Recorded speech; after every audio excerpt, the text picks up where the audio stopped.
a avisar cuando queden 2 minutos para que puedan cerrar su presentación y, pues, de esa manera podamos tener un poquito de tiempo al final por si hay preguntas. De igual manera, yo los invitaría a que vayan dejando sus comentarios, sus preguntas en el chat para más fácil poderlas retomar al final de las presentaciones, ¿de acuerdo? Entonces, pues, sin más preámbulo, vamos a iniciar con, nuestro programa del día de hoy. Tenemos a Ana Sagrario Castillo Camporro y Erika Judith Arias Guzmán de la Universidad Autónoma de México.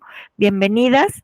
Ellas nos van a presentar su ponencia Instrumento para la construcción de espacios urbanos incluyentes. Adelante. Muchas gracias y buenos días a todos y todas. ¿Va a poner la presentación ahora mismo? Ok, bueno, empiezo de todos modos. Perdón, Sagrario. Perdón que los interrumpa. Algo que olvidé comentar, es posible que algunos de ustedes no estuvo ayer y es importante que nos ayuden si van a socializar o si tienen a alguien conocido que quiera ingresar al enlace, por favor háganoslo saber ustedes mismos, porque ayer, debido a que esto, bueno, fue tan grande que estuvimos aceptando a muchísimas personas, hubo un filtro con un formulario, pero nos trataron de boicotear ayer y hubo algunos spams en una mesa. Entonces, para evitar eso, ya no estamos admitiendo si no tenemos certeza quién quiere ingresar. Entonces, les pedimos, por favor, de su apoyo. En los WhatsApp vamos a estar atendiendo sus solicitudes.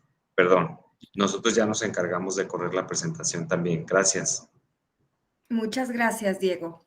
Bueno, buenos días. Este instrumento que estamos trabajando es importante para nosotros porque sirve y funciona para construir espacios urbanos incluyentes, que justamente es lo que estamos buscando en esta investigación. Si quieres, adelante, por favor. Sabíamos desde un principio que lo que queríamos era evaluar las políticas públicas mediante mediciones de calidad de vida. Era importante presentar escenarios futuros para que esta evaluación sirviera como una evaluación ex ante, evidentemente para tener una radiografía del espacio y poder tomar decisiones de política pública. Para la creación de estas ciudades con igualdad era importante, adelante por favor, tener por un lado la política pública y por el otro lado la calidad de vida. Estos dos conceptos, adelante por favor, deben ir juntos y deben ir caminando de la mano. Sabemos que la política es la productora del espacio y la calidad de vida, adelante por favor, es además de tener las necesidades materiales, era importante tener las necesidades socioafectivas. Adelante, por favor. Y era importante porque para nosotros era bueno y necesario trabajar con Amartya Sen y sobre su calidad de vida. Vamos a tomar para esta investigación los análisis del bienestar, bueno, el índice del bienestar del INEGI, porque está basado en la OCDE, que está basado en la comisión Stiglitz-Fitoussi, que es con quien nos interesa trabajar. Adelante, por favor. Primero que nada, lo que hay que hacer es tomar el caso de estudio. Es importante conocer el área porque a partir de ahí, una vez teniendo el índice, podemos decidir cuáles son las áreas y los indicadores que se van a tomar. En este caso, se decidió tomar el bando 2. El bando 2 fue un proyecto de una serie de bandos que se hicieron en el año 2000 y lo que pretendía era repoblar áreas centrales de la Ciudad de México que ya tenían muchos años que se venían despoblando y que la realidad es que otros gobiernos habían intentado hacerlo, pero no lo habían logrado. Y trataba de frenar en realidad todo lo que era la zona, sobre todo la zona periférica, que era lo que no querían que se expandiera.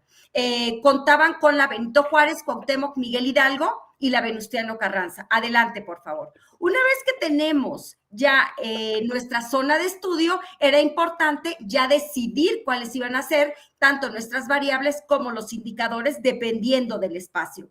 Los datos se van a tomar del INEGI y Coneval, bueno, se tomaron CONAPO y SEDEMA. Es importante que se tomaron del INEGI los censos de 1990, 2000, 2010 y 2020. Adelante. Y para hacer esta revisión ex ante, es decir, evaluar esta política pública ex ante, lo que hicimos fue un modelo de regresión simple, tratando de proyectar, manteniendo nuestros indicadores constantes, mover hacia el 2030 diferentes números de población para ver qué pasaría y cómo se presentaría esto en un futuro. Adelante, por favor. Estos son los resultados que obtuvimos en las 4 alcaldías centrales. Efectivamente, en la Benito Juárez hubo un incremento de población, se logró lo que se estaba buscando, que era el incremento de población. En cuanto a los niveles de calidad de vida han ido subiendo, y en cuanto a los posibles escenarios futuros, se decidió tomar dos posibles bueno, más bien uno en crecimiento y otro en decrecimiento. ¿Por qué el 5%? La CONAPO prevé por primera vez para la Ciudad de México un decrecimiento del 4.8%. Por lo tanto, se decidió ver cómo se iban a presentar estos escenarios cuando hay un decrecimiento y decrecimiento en el mismo sentido. En cuanto a los escenarios, se presenta un mejor nivel de calidad de vida cuando hay un decrecimiento en la población. La Cuauhtémoc es la alcaldía que perdió más número de población. Hoy en día, efectivamente, ha venido incrementando a partir del año 2000, que se hizo el bando 2, y los niveles de calidad de vida evidentemente han venido subiendo. Y en cuanto a los escenarios posibles futuros para el año 2030, nuevamente se presenta un mejor crecimiento cuando hay un decrecimiento en la población. Adelante, por favor.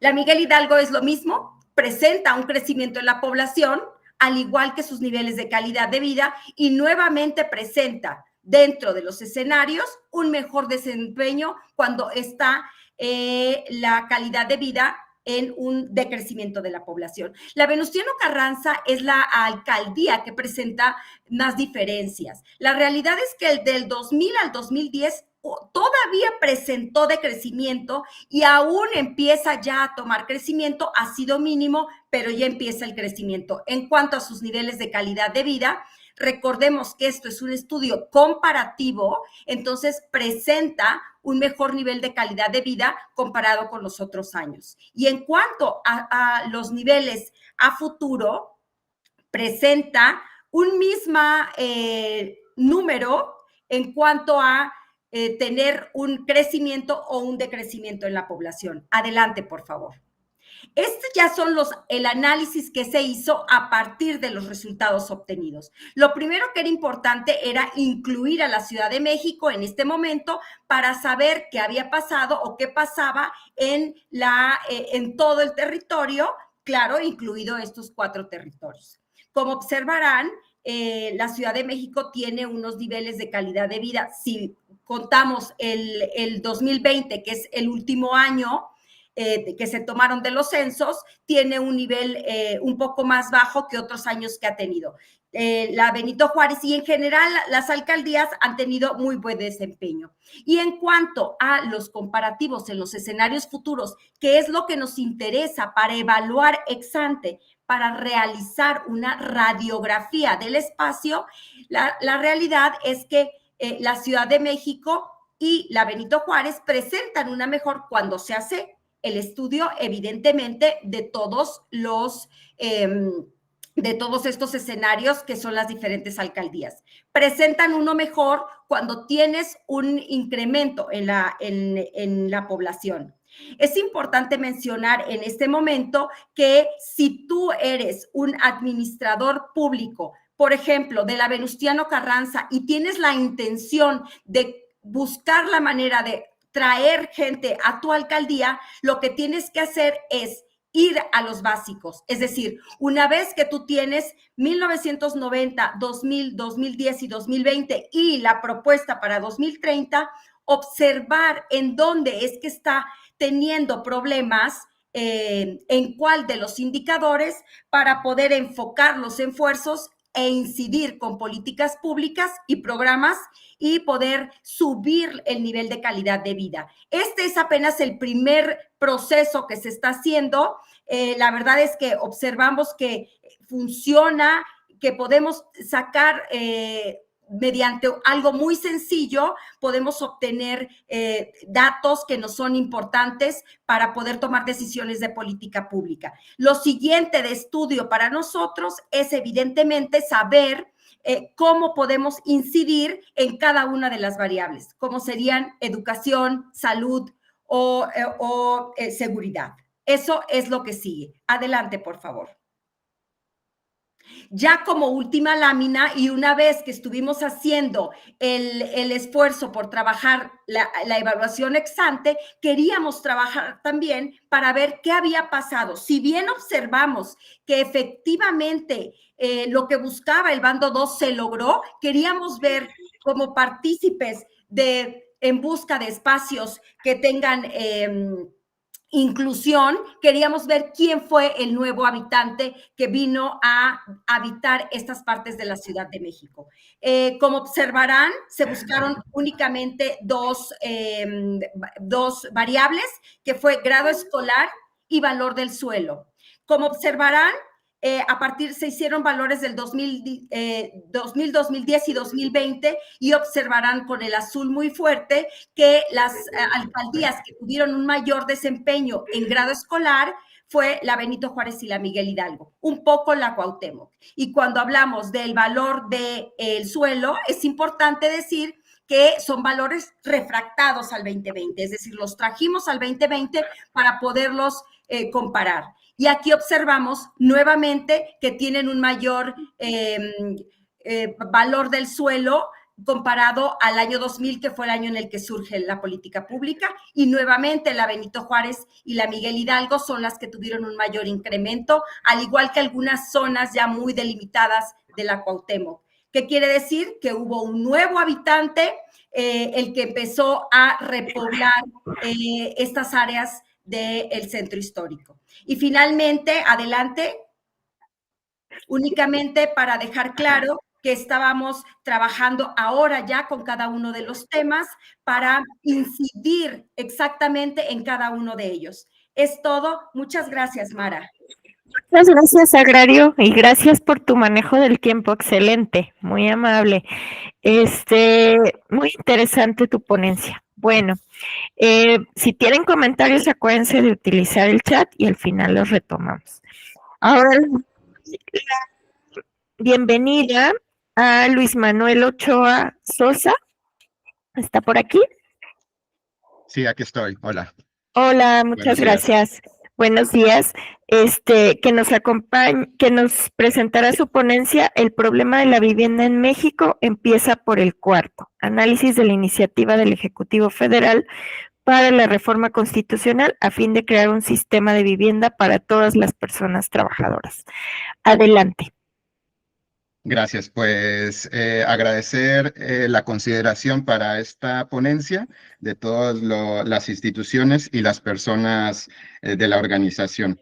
La ponencia lleva como título, como ya comentaste, Mara, El problema de la vivienda en México empieza por el cuarto, en una intención de juegos de palabras del cuarto, digamos, del espacio arquitectónico, lo físico y lo construido, y la relación con el artículo cuarto constitucional que en México garantiza una serie de derechos. Es un análisis de la iniciativa que presentó el Ejecutivo Federal para la reforma constitucional a fin de crear un sistema de vivienda para todas las personas trabajadoras. Siguiente, por favor.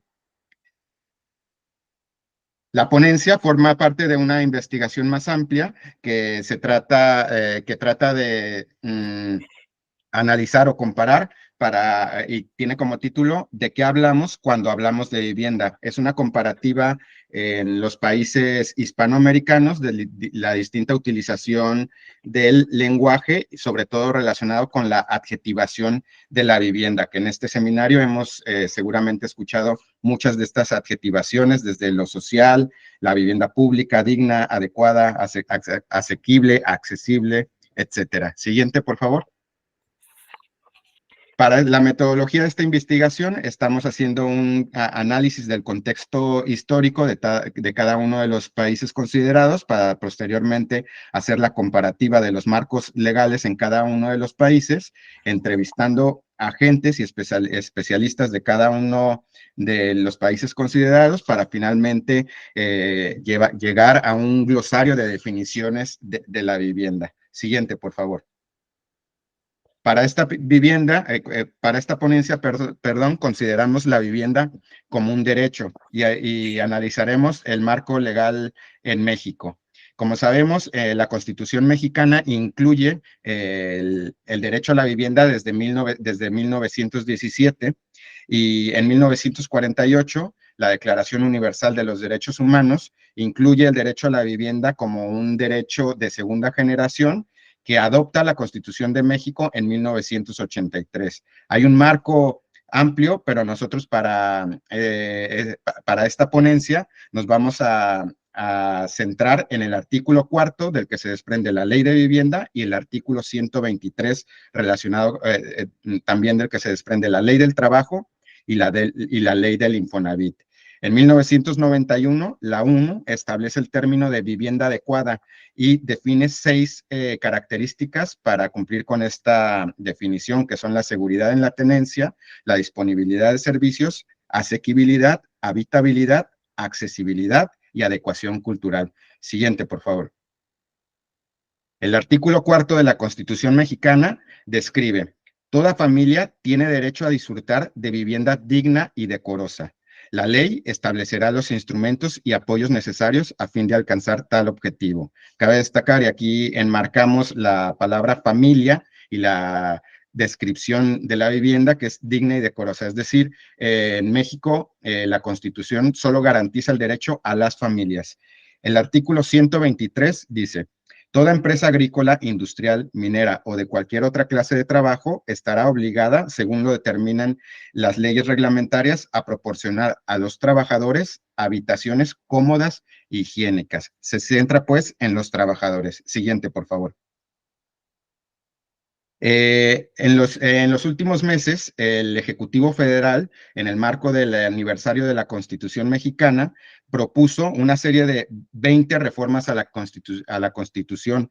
La número 5 está relacionada con la vivienda y pretende garantizar la vivienda de los trabajadores. Se ha comunicado en la mañanera, inclusive forma parte de la actual agenda política de la candidata Claudia Sheinbaum, y hay una serie de videos de cómo se ha comunicado relacionando la propuesta, que está fundada en 2 pilares, que es que el Infonavit construya y nuevos derechos para el trabajador. Siguiente, por favor.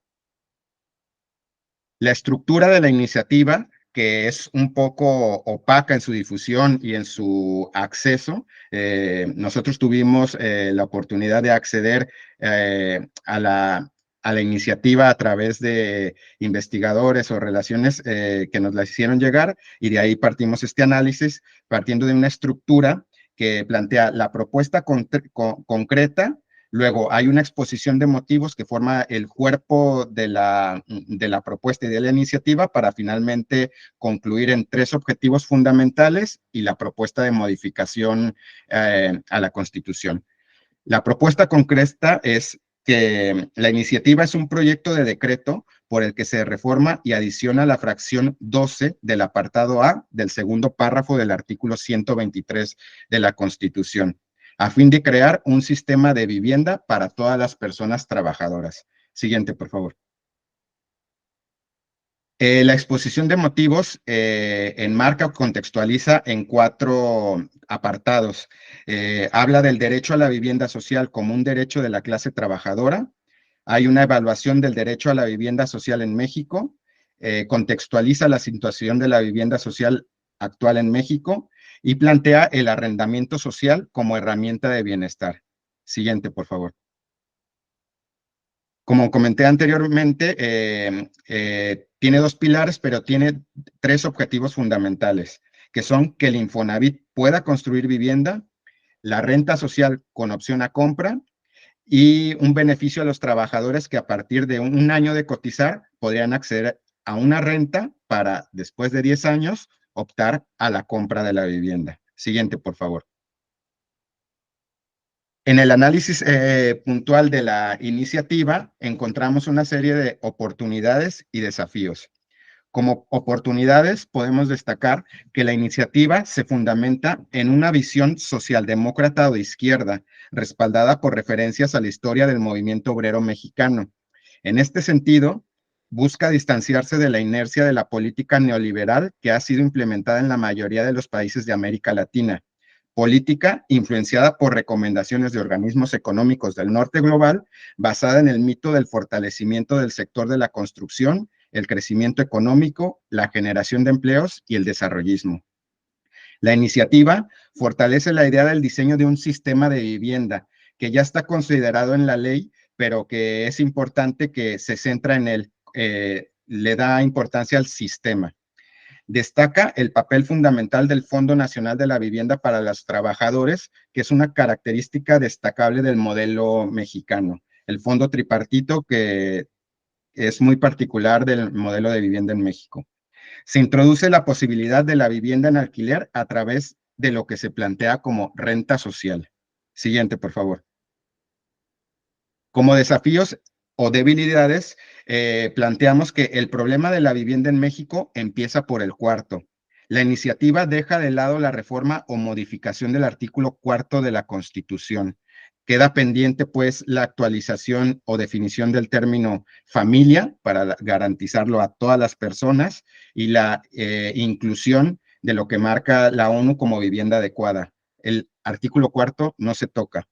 Al limitarse a la fracción 12 del apartado A del artículo 123, relacionado con la Ley del Trabajo y el Infonavit, se concentra únicamente en el trabajo formal en México, excluyendo a todo el sector informal, que representa el 50% de los trabajadores, y deja de lado también a todos los grupos poblacionales en situación de vulnerabilidad.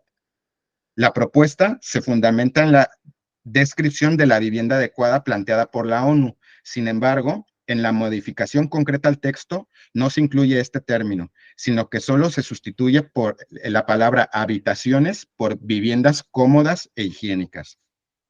En el mismo cuerpo del documento se reconoce a la vivienda como un detonante de la actividad económica en contraposición con la fundamentación de motivos donde prima la visión de la vivienda como derecho. La iniciativa tiene como objetivo el fortalecimiento del Infonavit, expandiendo su rol más allá de su función prioritaria, que es la de administrar el Fondo Nacional de Vivienda para los Trabajadores, otorgándole atribuciones para construir vivienda. En términos coloquiales, consideramos que esto hace más grande al monstruo, generando una serie de interrogantes.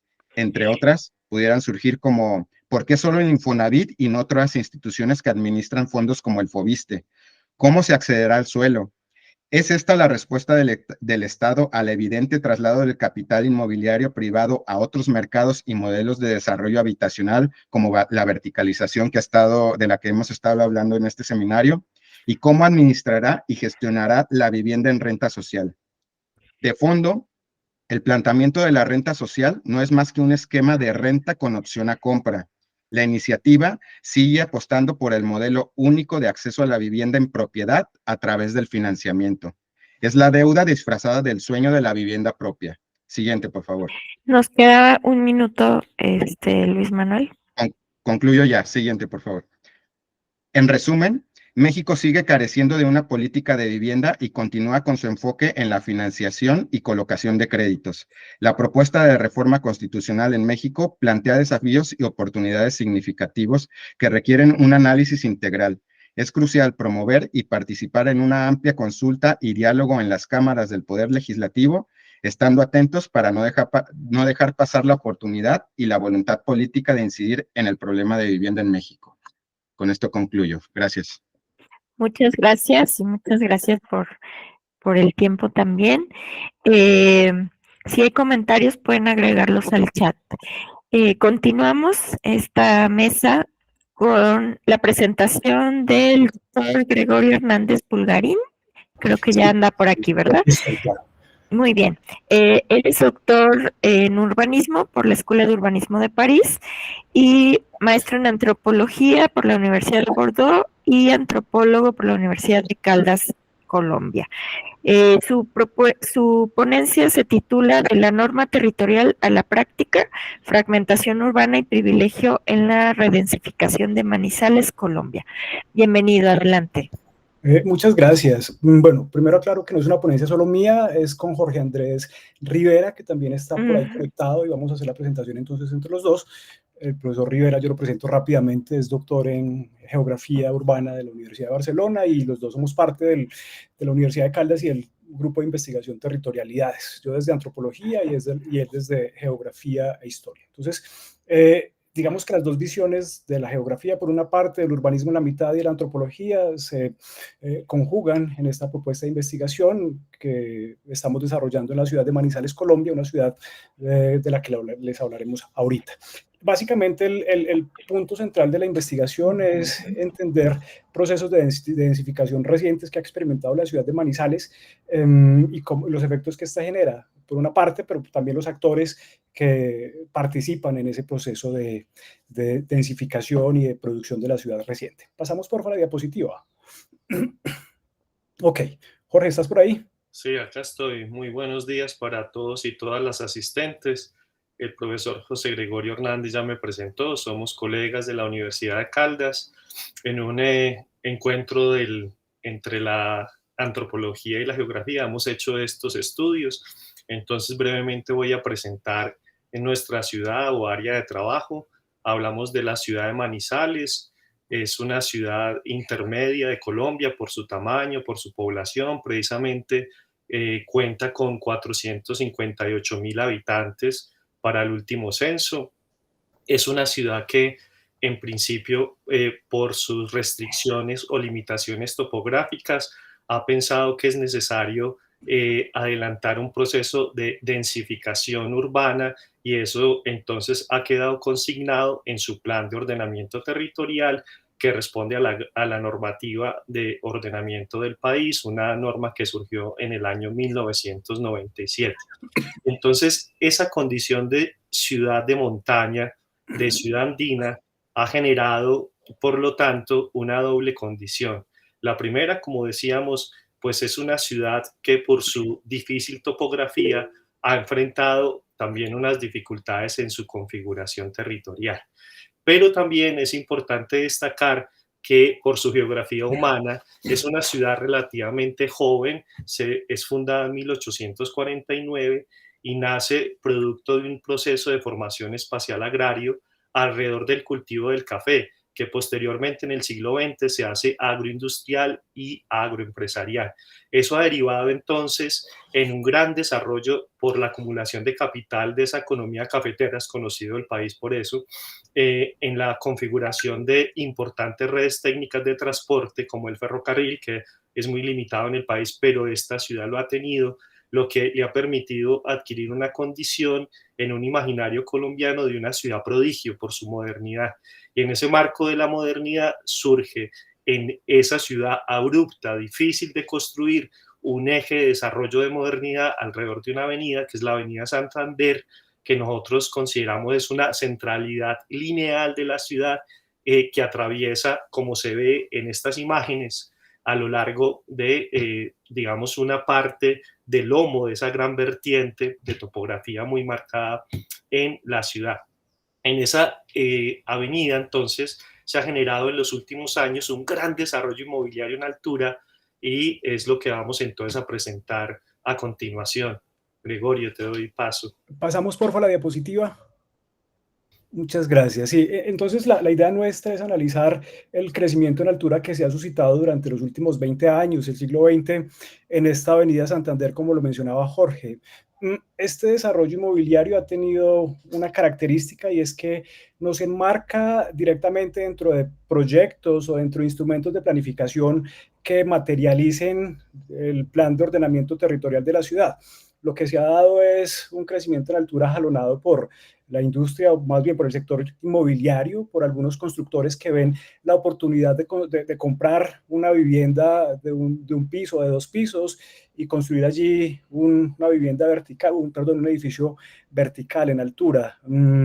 Esto lo entendemos como una forma un poco desarticulada de crecimiento de la ciudad, una suerte de acupuntura urbana que está jalonada por el mercado. Entonces, queremos en esta presentación ver cómo esa oferta inmobiliaria se ha manifestado en esta avenida Santander y cuáles son algunos de los efectos que ha tenido no solamente en ese sector de la ciudad, sino también en la ciudad en su conjunto. Y hablamos de efectos como la microsegregación, la pérdida de algunos vínculos históricos y sociales entre las personas de la comunidad y, por ejemplo, la elitización también del sector, que como veremos un poco más tarde, es un sector que además, digamos, la avenida tiene adyacentes algunas centralidades financieras y algunas centralidades de servicios, particularmente de servicios universitarios, en una ciudad que es, digamos, que la segunda con más universidades del país y donde viene mucha población universitaria que se asienta en el sector próximo a la avenida Santander. Pasamos la diapositiva, por favor. Bueno, la metodología de lo que de lo que estamos presentando hoy básicamente se fundamenta en 3 aproximaciones: una aproximación documental, una investigación documental a través de software que nos permite entender cualitativamente los discursos de la planificación urbana, particularmente los planes de ordenamiento territorial, que hay 2 desde el principios del siglo XX hasta ahora, se han formulado 2. La vigencia de esos planes de ordenamiento territorial es de aproximadamente 12 años. Y entonces los analizamos con Atlas TI, pero también analizamos otro tipo de discursos de los productores, de la oferta inmobiliaria, de la administración municipal. Hicimos un poco un análisis semiótico también. Esa sería la segunda, digamos, que apuesta metodológica, un análisis semiótico del espacio urbano, una observación del espacio urbano, interpretando los edificios que se han venido construyendo como una oferta que no solamente es de vivienda, sino que también tiene un componente de marketing simbólico o que muestra algunos significados y que quiere vender la vivienda a través de algunos significados simbólicos. Entonces, analizamos esa retórica simbólica. Y tercero, pasamos la diapositiva, por favor. Tercera estrategia metodológica, tenemos... Avanzamos la diapositiva, por favor. Ok, gracias. Una metodología de geolocalización. Entonces, tratamos de localizar en Google Earth algunas bases de datos que nos mostraban cómo había sido el crecimiento en altura a lo largo de esta avenida, y también adjuntamos algunas fotos para entender un poco cómo se ha venido distribuyendo geográficamente o espacialmente esta oferta en los últimos años. Avanzamos, por favor, la diapositiva. Jorge. Bueno, muy bien. Para hablar entonces de los hallazgos o resultados preliminares de esta investigación, señalamos una serie de puntos. El primero es el contraste entre el plan de ordenamiento territorial, la normativa derivada de este y la práctica real del desarrollo urbanístico en esta ciudad de Manizales. Lo que encontramos es una incoherencia entre esta normativa y el desarrollo fruto de esa acupuntura constructiva, edificatoria, que para nosotros es tremendamente especulativa. Entonces, a pesar de las directrices de este plan de ordenamiento, decimos, la práctica real del desarrollo urbano en el eje de la principal avenida de la ciudad muestra un crecimiento en altura que es influenciado principalmente por el mercado inmobiliario y no por lo que destaca la visión de futuro del modelo de ocupación de la ciudad, que se supone es una mezcla de usos del suelo armónicos que permitirían entonces también un bienestar de la población que reside allí. En particular, entonces, esa transformación del principal eje de la ciudad, que es su avenida Santander, genera entonces una densificación exclusivamente orientada a familias de altos ingresos en estas grandes edificaciones verticales, que está mostrando, como decía, una desconexión entre lo que subyace en el plan, que es la sostenibilidad, el usos mixtos del suelo, y realmente es un proyecto abocado exclusivamente a una élite de la ciudad. Y por último, entonces, planteamos también la relación entre una composición socioespacial para altas clases sociales y estas edificaciones de lujo que generan de alguna manera una mirada muy autista con relación al espacio habitado en el entorno donde se encuentra este desarrollo de ciudad. La siguiente, por favor. Bueno, como consecuencia, uno de los grandes efectos de esta dinámica de verticalización a partir de la demolición de casas bajas y un proceso de verticalización es una microsegregación en el eje de esa avenida. En tanto, a pesar de que esta avenida ha sido el eje de la modernidad y de clases medias, este proceso también a lo largo del tiempo y por ser una ciudad universitaria, Manizales, ha generado que esas antiguas casas se han convertido en espacios y viviendas de alquiler para los estudiantes y empiezan a ser desplazados por esta dinámica, con lo cual hemos establecido un proceso de gentrificación que específicamente tiene una connotación ahora de estudentificación. Eso está generando esa microsegregación. Y también los habitantes históricos no hacen parte, digamos, de esta dinámica. Esa estudentificación básicamente lo que nos muestra es el reemplazo, por ejemplo, de la población estudiantil, que normalmente es de clases medias o bajas del país y no solamente de la ciudad, por ejemplo, por miembros o por representantes de la clase creativa, de esa que habla Richard Florida, por ejemplo, que son básicamente investigadores, profesores universitarios, pero también algunos profesionales del sector financiero, que son los que están comprando vivienda en estos edificios que se están construyendo. Esto ha generado problemas de movilidad en el sector, ha generado otro tipo de problemas como saturación de los pocos equipamientos que hay porque no se han construido nuevos equipamientos, y veo que Mara ya está haciendo como caras de tiempo. Avanzamos entonces, por favor, Mara, vamos concluyendo, ¿te parece? Sí, adelante, cierren, por favor. Dale, Jorge, entonces concluimos con esto, vamos de una vez a las conclusiones, Jorge. Vamos a las conclusiones, porque ya hablamos de esta dinámica que avanzamos como acupuntura edificatoria especulativa. Claro, entonces, Mara, avanzamos por favor la diapositiva hasta Congreso, ahí nos quedamos. Bueno, entonces, en primer lugar, como gran corolario de esto, el crecimiento en alturas Manizales, impulsado exclusivamente por el mercado inmobiliario, ha generado esta microsegregación espacial residencial y nuevos desafíos en la integración comunitaria, desviándose de esos objetivos iniciales de inclusión y sostenibilidad que se plantean en ese plan de ordenamiento. Asimismo, esta densificación urbana obedece, por tanto, a una lógica más especulativa y excluyente y no a una relación de integración entre clases sociales, que es lo que bien sería realmente un proyecto democrático de ciudad. Y por último, es fundamental entonces que la planificación urbana de Manizales se oriente y alinee más con lo que en ella se plantea, integrando entonces consideraciones como equidad, accesibilidad y sostenibilidad en su visión de desarrollo urbano de cara al futuro. Eso es, muchísimas gracias a ustedes por su atención y por la invitación a este evento y por la organización del mismo también. Muchas gracias a ustedes por su ponencia, muy interesante. Seguramente al final habrá tiempo para comentarios. Muchas gracias. Bueno, continuando con el programa, no sé si ya está por aquí Mónica. Sí, aquí estoy. Ah, perfecto. Una pregunta, ¿creen que se puedan dejar ingresar a... ¿Es un correo? ¿Es sin Cameron? ¿Se supone que está queriendo ingresar? Mira, yo no tengo la administración o sea, a mí no me aparece aquí como en sala de espera. Ahorita lo ingresamos. Gracias. Ahorita lo dejo. Perdón, es que son de la escuela. Muy bien. Ahorita le dan acceso.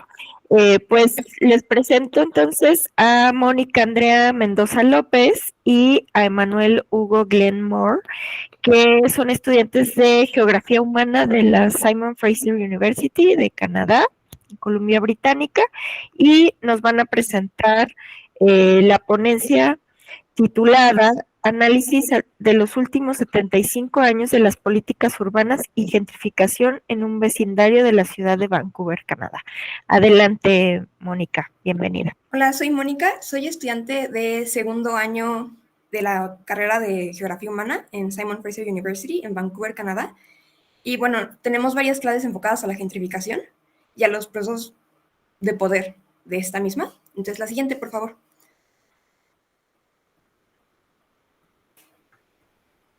Ay. Bueno, nosotros tomamos la definición de gentrificación de la doctora Ramírez del 2019, que habla de los procesos de gentrificación como procesos de división y reapropiación de maneras violentas a partir de fuerzas de desposesión y capitalismo racial. Entonces, vemos los espacios como lugares donde se ejercen fuerzas de poder y donde donde las etnias, las razas, los géneros tienen un valor, ¿no? Para ver qué tipo de uso le estás dando al espacio. Vancouver es una ciudad, pues, con historia colonial y ha vivido procesos de desposesión desde sus inicios. El vecindario que nosotros tomamos es uno que se llama Riley Park, está en medio de la ciudad, es el que está en morado, es Little Mountain Riley Park, y podemos ver que la ciudad está muy limitada al crecimiento porque está la frontera de Estados Unidos, está el mar y están las montañas. La siguiente, por favor.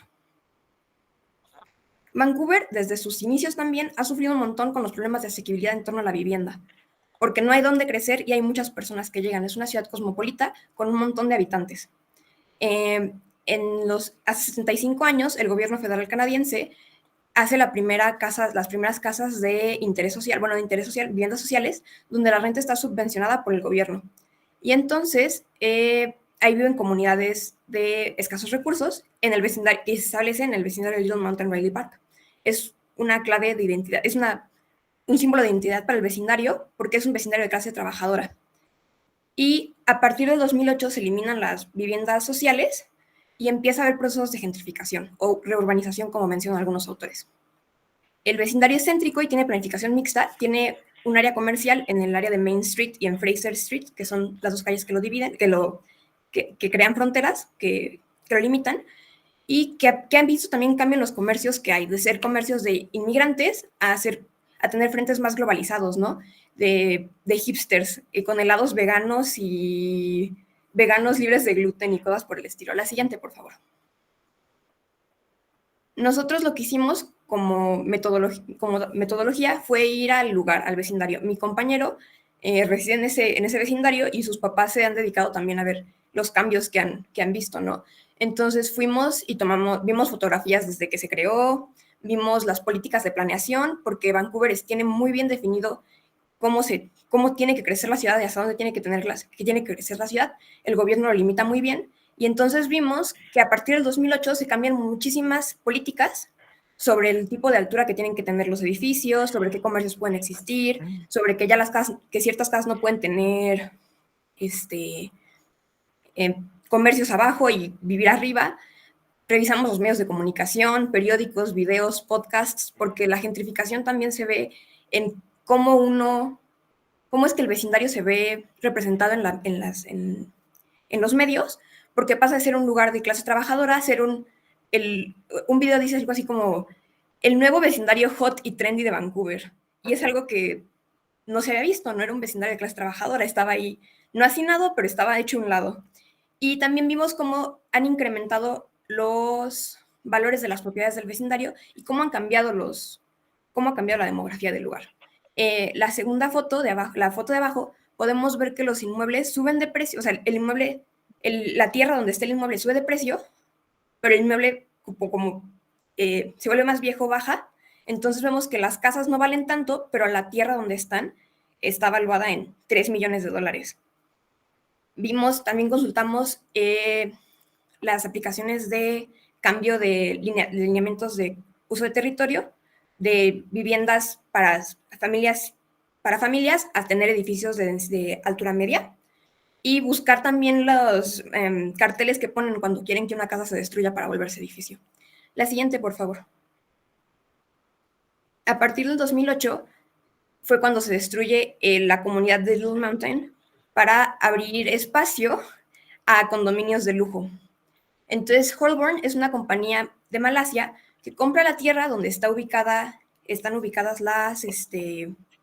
el vecindario de interés social, se desalojan a las familias y abajo tenemos la foto. Ese no es el condominio que construye Holborn, aún no se termina, o sea, lleva varios años varios años ahí existiendo, no son 12, van como 14 años.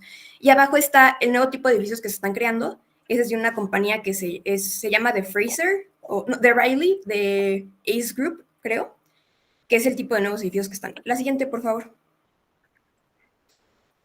Pues estos cambios no solamente afectan los edificios y cómo se ve el vecindario, pero también incrementan las rentas y hacen que la gente se tenga que ir, que los vecinos se tengan que ir, porque ya no pueden pagar las rentas ni el precio ni las hipotecas de sus casas al incrementarse el valor. Vimos el cambio de demografía, donde tenemos ahora poblaciones que son mucho más caucásicas, en lugar de las familias migrantes, que era un vecindario reconocido por tener muchas familias de origen vietnamita, y sus comercios que venían de ser, que eran tiendas de aspiradoras, dentistas que pues venían de Vietnam, hacer ahora comercios de cafeterías para infantes, helados orgánicos y libres de gluten para veganos, entre otras cosas, bares tikis, que son cosas que no se veían ahí. La siguiente, por favor. Entonces, nosotros también, analizándolo con nuestros profesores, nos dimos cuenta que son procesos cíclicos. Los desplazamientos son algo que se ven mucho en la ciudad de Vancouver desde su origen colono, al momento en el que los colonizadores deciden que el uso que se le está dando a las tierras podría ser mejor o podría tener mejores aplicaciones, ¿no? Entonces se limitan, se desplazan a los indígenas, se los ponen en reservas y se establece la ciudad de Vancouver. Después la ciudad de Vancouver desplaza otra vez a los indígenas que están en las reservas a lugares más alejados porque se necesita espacio para crecer, y ahora se están desplazando a las comunidades migrantes y de poblaciones de menores recursos para dar espacio a gente más afluente y que pueda pagar las rentas, ¿no? Que tengan más globalizado, por así decirlo. La siguiente, por favor.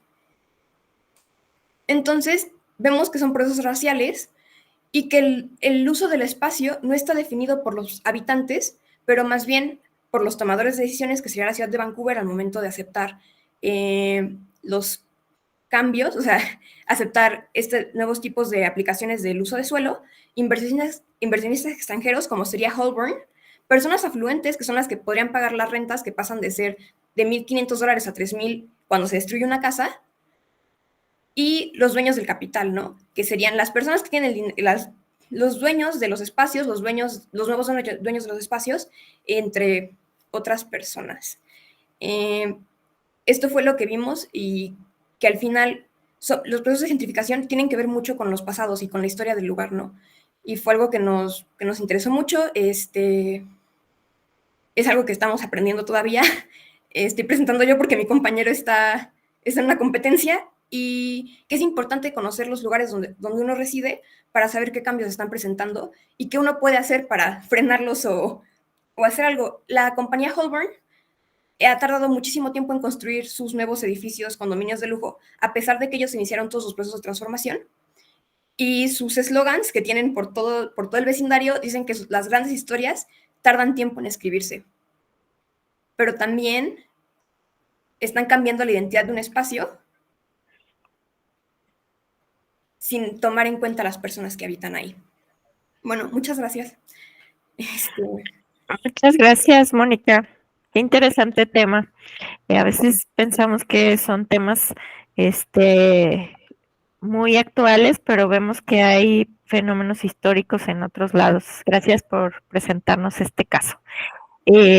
Bueno, pues vamos a darle la bienvenida a Matías Nicolás Galgano, Gabriel Gustavo Gutiérrez, Abel Gerardo Iturralde y Mariano Enríquez. Creo que andaba por aquí Mariano, ¿verdad? Aquí están todos. Bienvenidos. Les presento. Matías es especialista en gestión del desarrollo territorial y urbano y estudiante de doctorado de estudios urbanos de la Universidad Nacional de Lanús en Argentina. Gabriel Gustavo Gutiérrez es licenciado en Ciencia Política y Gobierno. También nos acompaña de la misma universidad. Abel Gerardo Iturralde, licenciado en Gestión Ambiental y Urbana. y Mariano, que es estudiante avanzado de la licenciatura en Ciencia Política y Gobierno de la Universidad Nacional de Lanús, en Argentina. Su ponencia se titula Plan Libro y Código Administrativo, Normativas, Planeaciones y Renovación Verticalizada en la Centralidad Principal de Lanús, Argentina, 2010-2024. Adelante, por favor. Hola, ¿qué tal? Buen día, buenas tardes y buenas noches, según corresponda. Queremos extender nuestro agradecimiento a los organizadores y a los participantes de este evento y también a compañeros nuestros que trabajan en el equipo de investigación, que están algunos y otros no están, pero los queríamos nombrar porque son parte de este equipo. Sol Alcaide, Roberto Ayala, Franco Galgano y Adrián Mesa principalmente. Si escuchan ruidos es porque acá en Argentina estamos en una jornada en defensa de las universidades públicas y el sistema científico-tecnológico. Sepan disculpar, pero estamos en el campus de la universidad donde se está llevando a cabo un evento. Bueno, el proyecto, o la ponencia, mejor dicho, que presentamos en este evento, se desprende de un proyecto mucho más amplio que se llama Desarrollo Urbano y Planificación Territorial en el sur del conurbano bonaerense, y ahí estudiamos los casos de Lanús, Lomas de Zamora, Avellaneda, Quilmes, de la provincia de Buenos Aires, Argentina, en el periodo 2012-2023. Este proyecto está radicado en el Centro de Planificación, Estrategia y Gestión Pública, Dr. Carlos Matus de la UNLA, y con la CEPIDRA, el CEPIDRA, que es el Centro de Estudio para la Integración Regional y el Desarrollo Argentino. Si pueden... disculpen. Si quieren ir pasando la diapositiva, yo voy hablando, no reparen eso. Si quieren ir pasando alguna diapositiva, yo a partir de ahora empiezo a respetar un poco eso. Ahí está. Bueno, en la ponencia está esto que acabo más o menos de presentar rápidamente recién. Si quieren pasar a la segunda, por favor. Bueno, el caso de estudio es el municipio de Lanús, en la provincia de Buenos Aires, Argentina, que es uno de los, es el municipio más densamente poblado de acá del conurbano sur. En 1977 se sancionó bajo el gobierno de facto en la última dictadura cívico-militar el decreto ley que regula la organización territorial de la provincia, y el primer código de edificación de Lanús sale en el año 1982. Obviamente, Lanús está en el área metropolitana de Buenos Aires y el crecimiento de todo el área se vio acompañado en Lanús también. Sí, mencionar ahí que el área metropolitana de Buenos Aires es el área más importante de las 4 o 5 áreas metropolitanas del país. Concentra alrededor del 30% de las pequeñas y medianas empresas, concentra un gran caudal electoral, etcétera, etcétera, etcétera. Totalmente de acuerdo. Nosotros hemos decidido tratar de pensar y producir conocimiento sobre este municipio en particular. Una, porque estamos radicados acá, es decir, pensamos situadamente, y dos, porque es un tema muy relevante en relación a la política urbana y a la política de ordenamiento territorial. Hemos visto una problemática, la siguiente filmina. Bueno, eso lo explicamos un poco con anterioridad. Nosotros la problemática que estamos viendo es una tensión entre lo que planifica y norma el municipio con lo que se da verdaderamente o efectivamente en la realidad cotidiana a través del mercado inmobiliario, vamos a decirlo así. Y entonces ahí nosotros observamos que no existe o no hay tantos puntos de contacto entre lo que se norma y lo que verdaderamente se hace.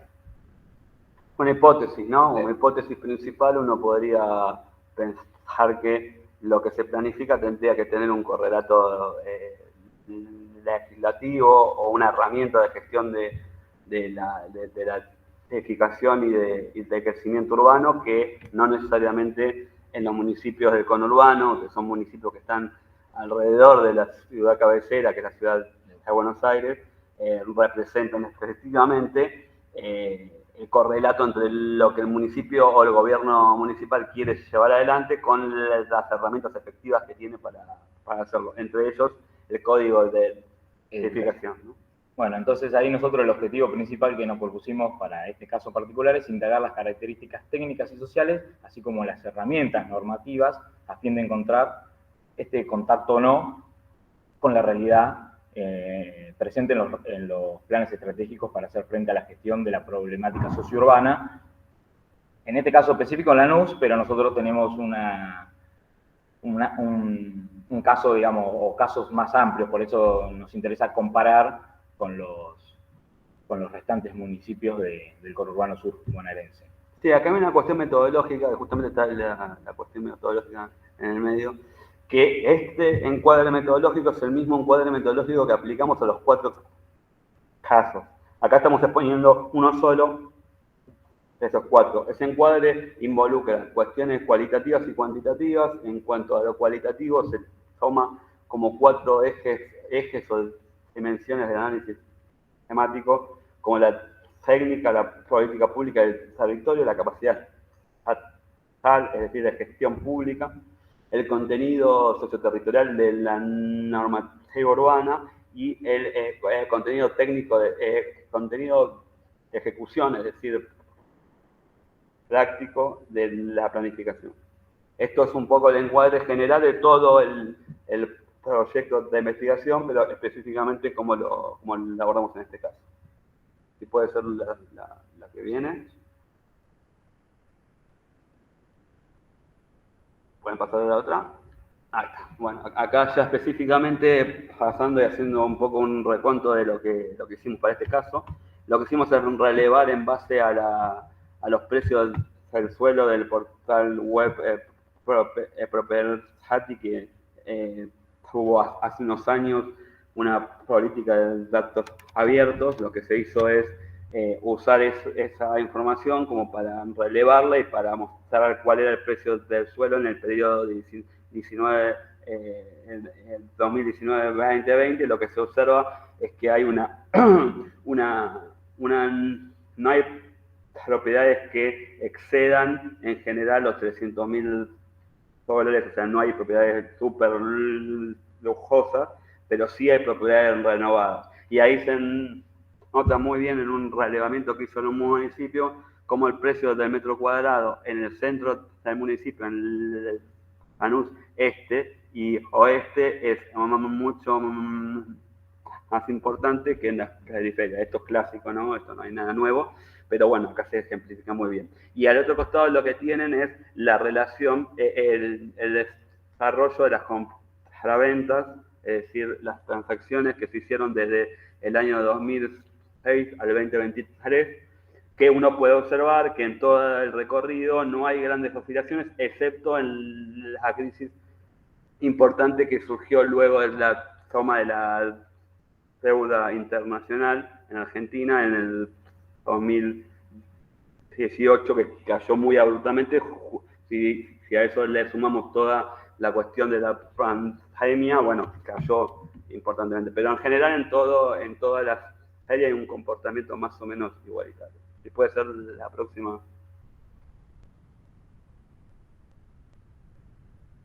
Bueno, en cuanto a los hallazgos cuantitativos, uno podría argumentar. Acá lo que tienen es un maquetado del lado izquierdo, maquetado del código, de las alturas que permite el código, si todo se construiría normativamente a lo máximo que se puede construir en cada una de esas zonas. Y uno lo que va a observar es que hay muchas asimetrías, ¿no? Fíjense, los corredores, esas cuestiones amarillas que se ven ahí son corredores que se puede construir hasta 35 metros, y al costado, efectivamente, al lado no se puede construir, no me acuerdo, pero tiene una escala mucho menor. Hay asimetrías que no se corresponden con la realidad del territorio. Y hacia el otro, y al lado derecho, uno puede ver que no hay una correlación muy clara entre entre los hogares y las viviendas. Hay más viviendas que hogares en el proceso de renovación. Y para culminar, si puede ser la siguiente. Vamos cerrando. Acá lo que hay es una idea cualitativamente, en función de todo el trabajo cualitativo que se hizo, es una idea muy fuerte de que la renovación urbana viene como a favorecer estas condiciones. La construcción en altura es un problema, pero no para todos los sectores, únicamente para un sector minoritario. Y al mismo tiempo se toma la planificación como una cosa ideal y realizada, como si hubiese más planificación esto se mejoraría, y la experiencia es que se hizo muchos avances en planificación, pero los inconvenientes urbanos siguen existiendo, y el trabajo con esos planes estratégicos lo que marca es una idea de funcionalismo de la planificación, que no necesariamente tiene un correlato efectivo con lo que sucede, ¿no? Y puede ser la que sigue, y ya culminamos. Bueno, las discusiones, ahí lo que pusimos es un poco lo que venimos hablando, es si el código efectivamente tiene relación con, si permite el código, la normativa, poner restricciones en términos de mejora de la calidad de vida a los desarrolladores inmobiliarios. Esto nosotros no lo estamos viendo. Al mismo tiempo, el plan tampoco es un determinante claro de la política urbana, y al mismo tiempo es muy complicado pensar la política urbana sin pensar que la planificación no tiene herramientas para llevarse adelante. La última, ya culminamos, no quiero extenderme mucho más. Y en conclusiones generales, lo que uno puede observar es que hay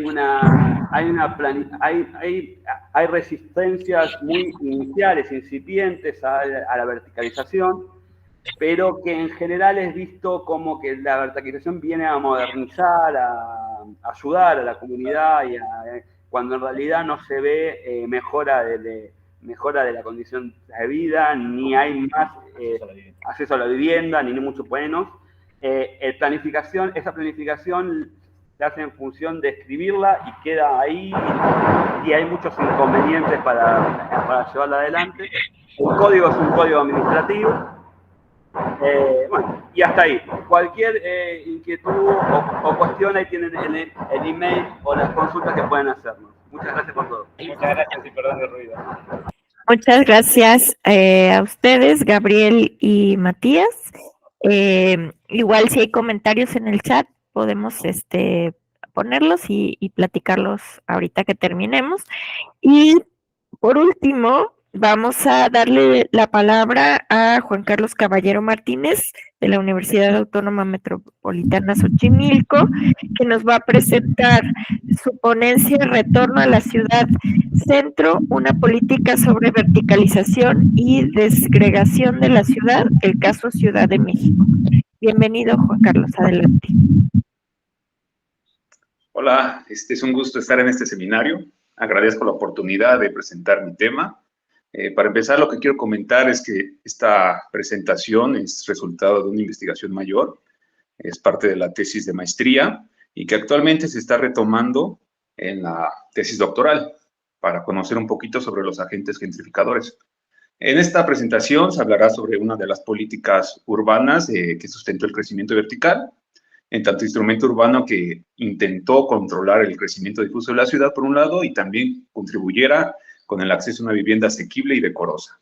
La que sigue, por favor. Bueno, ¿por qué surge esta investigación? Creo que es importante señalarlo. Es años de trabajo en el entorno del sector inmobiliario. En el periodo 2015-2017 tuve la oportunidad de trabajar en una empresa de avalúos inmobiliarios como analista de habitabilidad. El trabajo consistía un poquito en ir a visitar los conjuntos de departamentos, corroborar si contaban con los espacios arquitectónicos mínimos que estaban especificados en la ley de vivienda, así como un diseño estructural adecuado establecido ahora en el reglamento de construcción del Distrito Federal, para que una vivienda sea tanto habitable en su diseño arquitectónico como en el entorno urbano. Al momento de realizar estas visitas de los conjuntos de departamentos, observé varias problemáticas, principalmente esto que yo llamo disgregación de la ciudad. Me percaté que varios de los proyectos arquitectónicos que se erigían en este periodo fueron diseñados y planificados como células independientes, ajenas a la ciudad misma. No había, en ese sentido, una integralidad del proyecto arquitectónico con el entorno circundante, ni mucho menos había una calidad en el material de la vivienda, y esto se notaba pues, en la construcción, en la superficie de la vivienda, que la mayoría de las veces rondaba por debajo de los 45 metros cuadrados. Y por último, también observé en todo este periodo laboral que mucha de la vivienda terminaba en estado de abandono o para el arrendamiento. La que sigue, por favor. Pero no solo eso, también encontré otras problemáticas alrededor de estos departamentos. Muchos de ellos era referido a la protesta, como lo demuestran estas fotografías, donde se exigía el alto a las construcciones, ya sea porque incumplían las normas urbanas o porque implicaban un riesgo a viviendas aledañas. Incluso encontré pancartas dentro de los complejos departamentales donde mencionaban como mala calidad en el acabado constructivo y fraudes en cuestión de la empresa inmobiliaria.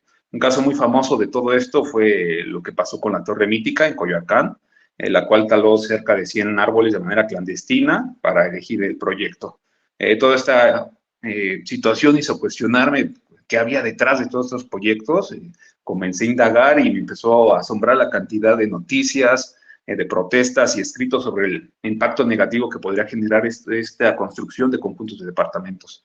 Así que elaboré un pequeño estado de la cuestión y resaltó el hecho que la mayoría de estos conjuntos fueron elegidos en un periodo específico, 2013-2018, lo cual implicó, obviamente, indagar sobre qué había detrás. La que sigue, por favor. En esto, la metodología trata sobre el análisis de una política urbana, que fue la política urbana que se creó en el 2013-2018, y que fue sustentada a nivel federal a comparación de otras políticas urbanas, y que se denominó ahí en el Plan Nacional de Desarrollo como retorno a la centralidad.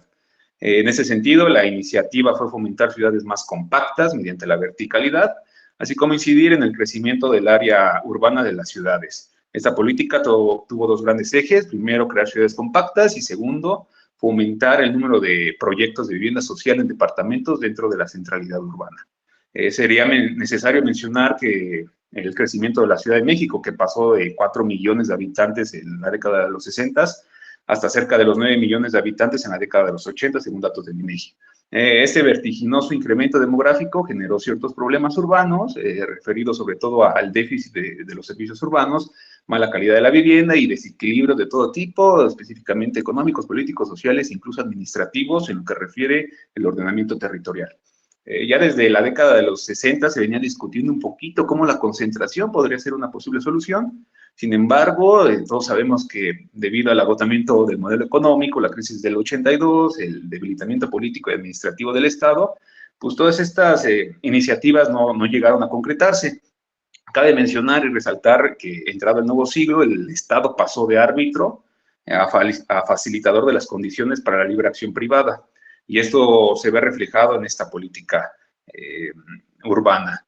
También es menester mencionar que hubo algunas aproximaciones en materia de verticalidad, sobre todo en el bando 2, que cabe mencionar, el bando 2 no tiene un sustento a nivel federal.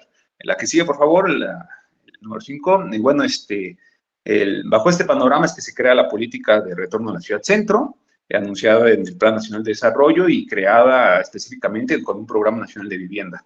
Sus principales objetivos fueron inhibir el crecimiento de las áreas urbanas, aumentar el parque habitacional, construir vivienda digna, asequible y decorosa, y evitar la especulación urbana, así como contemplar la integración social urbana de la vivienda. Sobre todo, obviamente, controlar la expansión de las áreas urbanas mediante una política de vivienda, porque obviamente ellos sabían que una de las principales causas de la expansión urbana es la construcción de vivienda horizontal periférica, sobre todo informal, la que generaba todo este crecimiento de la ciudad. El objetivo, por ende, fue pasar de la ciudad difusa a la ciudad compacta. En la que sigue, por favor. Una de las metodologías en este sentido fue indagar sobre cómo esta política hacía más atractiva la inversión inmobiliaria. Y se encontró, por ejemplo, que la Asociación de Desarrolladores Inmobiliarios invirtió cerca de 15,000 millones de dólares en 156 proyectos de la Ciudad de México, en un periodo del 2017 a 2023, me parece que estaba. Sobre todo en las zonas de alto plusvalor. En esta tabla podemos ver un poquito de la inversión por delegación y el número de proyectos que contempla esta asociación. La que sigue, por favor. Y bueno, ¿cuánta vivienda se erigió en este proyecto? En el caso de la Ciudad de México, 14,000 viviendas, según datos obtenidos del Registro Único de Vivienda, de las cuales solamente se construyó un 8% de vivienda social, con tamaños promedios de 52 metros cuadrados. Para el caso de México, cerca de 79,000 viviendas, de las cuales solamente se erigió 46% de vivienda social, con tamaños promedios de 52 metros cuadrados. ¿Qué se logró con esta política de retorno a la ciudad centro? Lo que quería llegar, para empezar, aquellos objetivos de controlar el crecimiento desmedido de las áreas urbanas y aumentar el número de vivienda social dentro de la centralidad, pues obviamente no se cumplieron, pasó un poquito lo del bando 2. En la ciudad solamente se erigió un 8% de vivienda social, como mencioné, y para el caso del Estado de México, si bien se creó un 46% de vivienda social, la mayoría refería a vivienda horizontales, entonces pues, no se incentivó esta cuestión de compactar la ciudad. Otra de las implicaciones de todo esto es que, bueno, la política trató de subsanar estos dos problemas inherentes del crecimiento desmedido, pero al final, pues, obviamente se generaron proyectos de vivienda en conjuntos que solamente fueron benéficos para el capital inmobiliario. La que sigue, por favor. Bueno, eso es lo que les mencioné, un poquito que nada más se creó vivienda, muy poquita vivienda social en la Ciudad de México y cerca del 46% de vivienda social en el Estado de México. Valores que oscilaban cerca de los 700,000 pesos y que cuando terminó la política de crecimiento urbano, terminaron en cerca de 2 millones de pesos, digamos la más barata. La que sigue, por favor. ¿Podemos ir cerrando? Sí, claro. Otra implicación generada en esta política fue que el desarrollo provenía del capital privado, en específico del sector inmobiliario, y pues algunas, obviamente, empresas inmobiliarias han obtenido grandes ganancias por la puesta en marcha de la política urbana de la ciudad centro. Lo que más preocupa son los nuevos parámetros de la vivienda construida en estas empresas, como dije, departamentos cerrados que no se vinculan con el entorno circundante. Ya para cerrar, por favor, la última de las conclusiones a las que se llegaron es que esta política de ciudad a centro tuvo un sustento legal. Cabe mencionar, esto es muy específico. Llegamos a pensar que la gentrificación se da de manera espontánea, no es así. Hay políticas detrás y uno de los agentes que propicia toda esta gentrificación tiene que ver con el Estado, que genera políticas urbanas específicas para este crecimiento vertical y con estas implicaciones sobre todo hacia las personas de bajos recursos. Otro que es una trampa de desarrollo, si bien se trató de estipular o justificar con la intención de crear vivienda digna y decorosa para una población de bajos recursos, pues no fue así. Y uno de lo que me preocupa es que el desarrollo urbano proviene de la inversión de capital privado. Y ya por último, pues se urbaniza, no se crea ciudad. Esto es decir, que solamente se está dotando de infraestructura y servicios básicos, pero más no se crea como una visión a futuro que trate de crear un hábitat, de proyectar un hábitat y de transformar el territorio en algo simbólico y sensitivo, es decir, en un espacio para todos. Muchas gracias.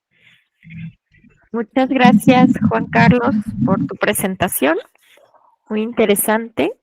Y bueno, pues ahora podemos abrir un espacio, tenemos unos minutos para poder ver algunos de los comentarios y a lo mejor algunas opiniones con relación a esto.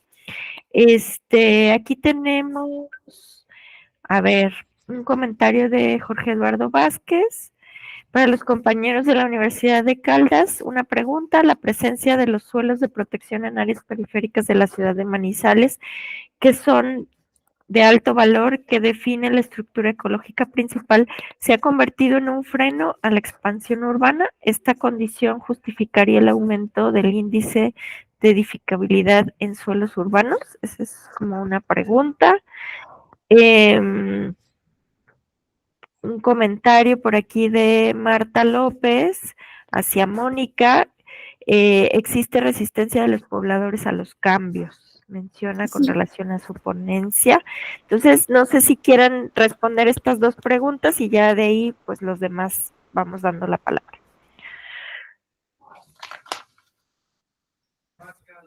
Hola. Pues mira, yo creería con relación a la pregunta que nos hacen sobre la ciudad de Manizales, sobre una ciudad andina con un gran valor paisajístico y por tanto desde el orden de la norma, diría que hay, sí, una declaratoria de zonas de protección. No obstante, lo que prima en esta ciudad, al ser una ciudad de élite de constructoras y de agentes inmobiliarios, se da una construcción desmedida sobre esas áreas de protección. O sea que eso realmente no es que limite el desarrollo intraurbano. Por eso nosotros planteamos esta idea de la ciudad confusa. Se da una doble dinámica que rompe este argumento que en el marco del desarrollo sostenible es mejor compactar. Se da la doble dinámica en razón a que hay una ciudad neoliberal tremendamente especulativa. Crece hacia afuera y hacia adentro al mismo tiempo. Gregorio, si quieres ampliar algo. Yo creo que no ampliaría la respuesta. Evidentemente, se da una construcción hacia afuera con limitaciones, porque también hay que mencionar la topografía de la ciudad, que es una topografía sumamente quebrada, y eso hace que la expansión se dé sobre todo hacia algunos, sea posible hacia algunos lugares por la topografía, pero a veces hace parte de la estructura ecológica, lo cual, como dice Jorge, no ha sido óbice para que se deje construir en estos sectores a pesar de las restricciones ambientales que puedan haber. O sea, porque finalmente el municipio, el consejo municipal va cambiando los usos del suelo de manera que siempre haya posibilidad de construir en estas zonas. Entonces, la respuesta es probable que haya ciertas limitaciones, pero en la práctica no son tan efectivas y permiten lo que decía Jorge, un crecimiento tanto al interior de la ciudad como una expansión, haciendo la ciudad confusa en los términos que lo planteaba Jorge. Eso es. Muy bien, muchas gracias. Mónica, no sé si quieres comentar sobre la pregunta. Sí, bueno, sí hay movimiento, sí hay resistencias por parte de los pobladores. Hay un restaurante, se llama Le Marche Saint-Georges, en una de las calles, que cuando cambiaron las políticas de comercios y viviendas, uso mixto, no cerraron. Todavía sí hay el restaurante, es el único comercio que hay allí. Y también la gente que habita el Little Mountain Riley Park, cuando cerraron las viviendas sociales, se resistieron al movimiento. Hubo gente que no salió del complejo habitacional hasta el 2012, que fue cuando lo demolieron, y fue porque eran residentes viejos y que fallecieron por su avanzada edad, pero intentan que no cambie o que su comunidad se unen, pero pues eso no sirve si la política no ayuda. Eso es todo. Muchas gracias, Mónica. Tenemos aquí algunas manitas. Loreto, tienes... Sí. Adelante. Gracias. Bueno, gracias por las presentaciones. Mi pregunta es para los colegas de Manizales. Para José Gregorio y José Andrés, les quiero comentar que en Santiago de Chile estamos teniendo en una ciudad en el norte de Chile, en Antofagasta, un proceso más o menos similar.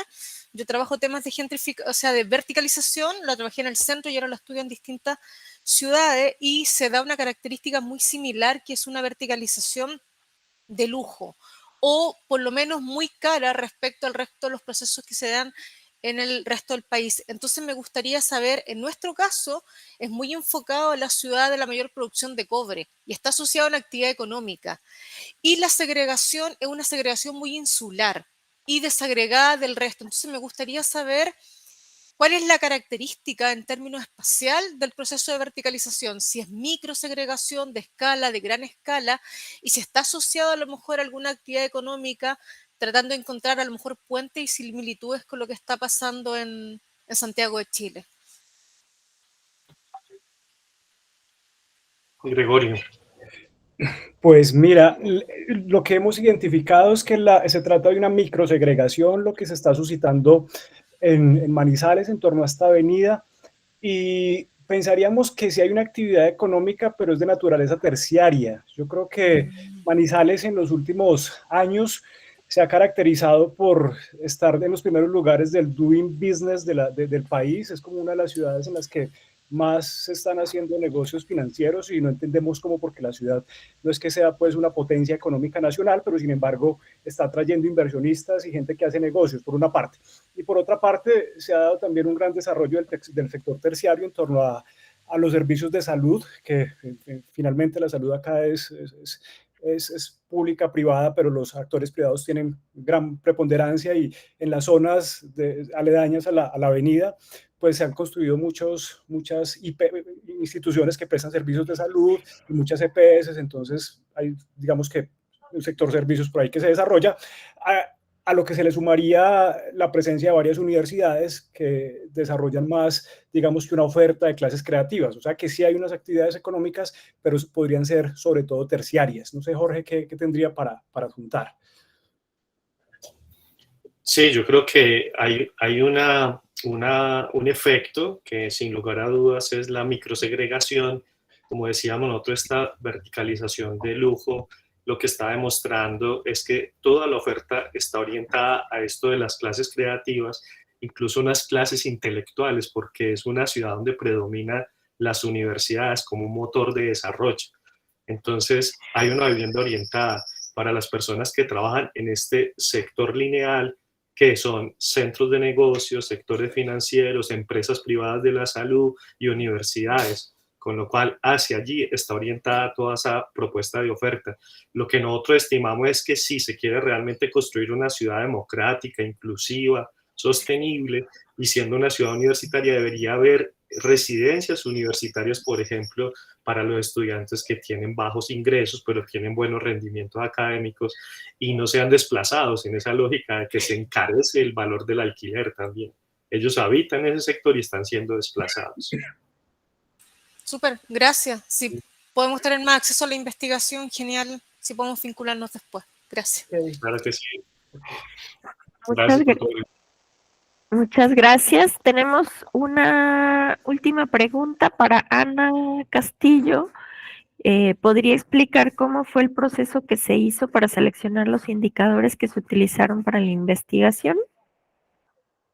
Claro que sí. Eso tiene que ver con cuál es la política pública a la que va dirigida el espacio que se va a investigar y que se va a analizar. En este caso, queríamos tener una visión general y por eso fue que se empezó a tomar áreas que tuvieran que ver con calidad de vida, pero seguridad, salud, que eran las más importantes que teníamos. Dejamos fuera, por ejemplo, la salud mental, y habían algunos aspectos que estaban muy interesantes, pero no teníamos tantos datos. Eso también nos tuvo que frenar en algunos momentos, pero en general se tomaron casi todos los datos que se tuvieron en los del bienestar del INEGI. Gracias. Muchas gracias, Sagrario. Pues no tenemos más preguntas, me parece. Creo que ha sido una sesión muy enriquecedora. Yo también, son temas que personalmente trabajo en investigación, así es que ya tengo sus contactos y ojalá podamos intercambiar en un futuro nuestras propias investigaciones. Y pues muchas gracias a todos por su participación. Y pues de esta manera damos por concluida esta mesa. No sé si, Diego, tengas algún otro mensaje o alguna otra cosa que quieras comentar. Gracias. Nuevamente, pues agradecer a la doctora Mara Alejandra Cortés Lara. Mara es profesora investigadora del Instituto Tecnológico de Estudios Superiores de Occidente, el ITESO. Y bueno, ha estado conduciendo y también está en la coordinación de este evento. Agradecerles, por supuesto, a ustedes de diferentes nacionalidades. Me da mucho gusto saber que tenemos también representación de Norteamérica, con ponencias muy interesantes. Les comunico que estamos preparando la difusión de todos los videos para subirlos a YouTube. Entonces, estaremos comunicándoles todo esto a través de los WhatsApp.